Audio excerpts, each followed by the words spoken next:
Assalamualaikum warahmatullahi wabarakatuh. Kepada pemilik Maxim 400, aku bukan pemain tapi aku gatal tangan lah. So nampak tak apa masalah dia. Ni rakan aku namanya Zack. Dia kata motor tongkat dia macam ni. Kalau traffic light lampu merah ni memang motor ni menyundul-nyundul di dak jalan. So dia macam kita dah pula throttle lah. Maksudnya dia punya auto clutch tu sudah buka. Aku pun sebenarnya ada masalah yang sama, tapi disebabkan aku ni suka buat konten dan gatal tangan, adalah bakat-bakat sikit, tapi aku bukan pemain tau.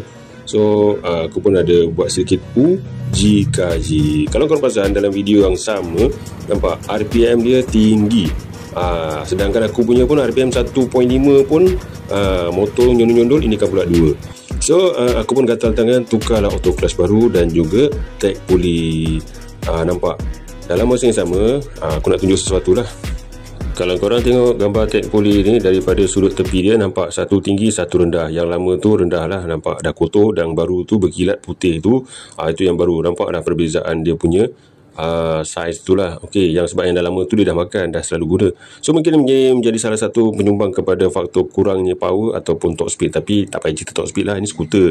Tapi yang pastinya aku tak yakin bahawa tag puli ataupun puli dan juga auto clutch tu menjadi punca masalah dia bergerak walaupun belum pull last throttle. So apa sebenarnya dia, apa masalah ni? Jom, aku bukan pemain tapi insyaAllah aku kongsikan dia punya hasil R&D lah.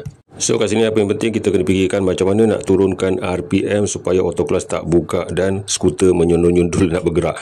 Okey, dalam dia punya throttle ni, throttle body kan, nampak tak ada satu idling sensor. Aku sebenarnya mula-mula aku dah letakkan kabel supaya berada di tahap paling rendah RPM, kabel dan satu skru adjust pada kedudukan throttle stopper tu, tapi masih juga RPM tinggi. So yang ini namanya idle sensor kan. Kalau silap minta maaf, boleh betulkan.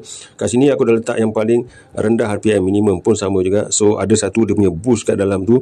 So aku dah keluarkan boost tu kan, dan bolehlah dia turun, sebab boleh laras lagi lebih rendah lah sebab tak ada boost tu. Tapi timbul masalah seterusnya, iaitu keluar engine, engine check engine sensor tu lah, check engine logo yang macam logo engine tu. So yang itu terpaksalah kan fikirkan video seterusnya ataupun R&D seterusnya. Tapi motor lepas tu okey, RPM rendah dan tidak menyundul-nyundul. Cuma check engine menyala pula. Yang itu nantilah kita sambung lagi kan. Mungkin ada di antara anda yang lebih hebat, sebab aku ni bukan pemain, mungkin boleh bantu selesaikan masalah yang check engine menyala tu. Yang penting matlamat aku nak turunkan RPM supaya dia tidak menyundul-nyundul. Okey, terima kasih. Bye-bye.